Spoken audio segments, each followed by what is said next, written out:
இன்னைக்கு வந்துட்டு சண்டேங்க. நான்வெஜ் எடுத்தே ரொம்ப நாள் கிட்ட ஆயிடுச்சு. 1/2 கிலோ சிக்கன் வாங்கிட்டு வந்திருந்தேன். குழம்பு வச்சுக்கலான்னு சொல்லிட்டு. நான் வைக்கிற இந்த குழம்பு வந்து பார்த்தீங்கன்னா, ரொம்பவே சிம்பிள். டேஸ்ட்டும் நல்லாருக்கும்.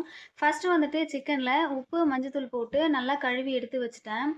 இதுக்கு தக்காளி மட்டும் தான் அரைச்சு சேர்க்கிற மாதிரி இருக்கும். கம்மியா தான் சேர்த்துக்கணும். நெறைய சேர்த்தா புளிப்பா இருக்கிற மாதிரி இருக்கும்.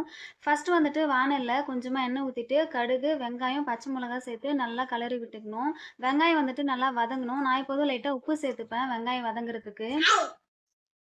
வெங்காயம் நல்லா வதங்குனதுக்கு அப்புறமா சிக்கன் உள்ள கொட்டிட்டு, அதுக்கப்புறம் இடிச்சு வச்ச இஞ்சி, பூண்டு, உப்பு சேர்த்து மிக்ஸ் பண்ணி விட்டுட்டு, அப்படியே மூடி விட்டுறணும் கொஞ்ச நேரத்துக்கு.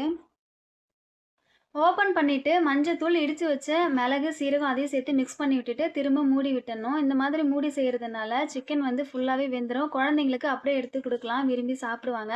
நான் என்னோட குட்டீஸ்க்கு இந்த மாதிரி தான் குடுப்பேன்.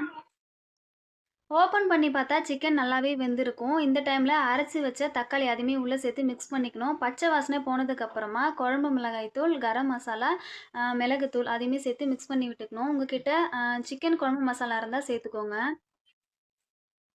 தேவையான அளவு தண்ணி, உப்பு, கடைசியில கொத்தமல்லி, கருவேப்பில சேர்த்து மிக்ஸ் பண்ணி விட்டுட்டா, அவ்வளோதாங்க ரெடி ஆயிடுச்சு.